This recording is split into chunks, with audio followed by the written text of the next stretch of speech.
হ্যাঁ বলো মা বেহুলা, তুমি আমাকে ডেকেছো? তুমি সারাদিন কোথায় থাকো? সেই সকালে রান্না করেছি একসাথে বসে খাবো বলে, তোমাকে আমি খুঁজেই পাচ্ছি না।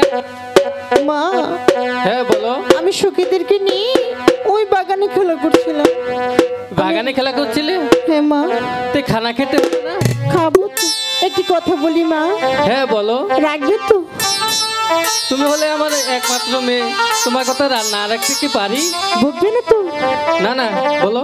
আমার মনে সাজ জেগেছে, সখীদেরকে নিয়ে ওই শানুবান্ধার ঘাটে চান করতে যাবো। না না না না, তুমি সদাগরের মেয়ে হয়ে ওই শানুবান্ধার ঘাটে যাবে চান করতে?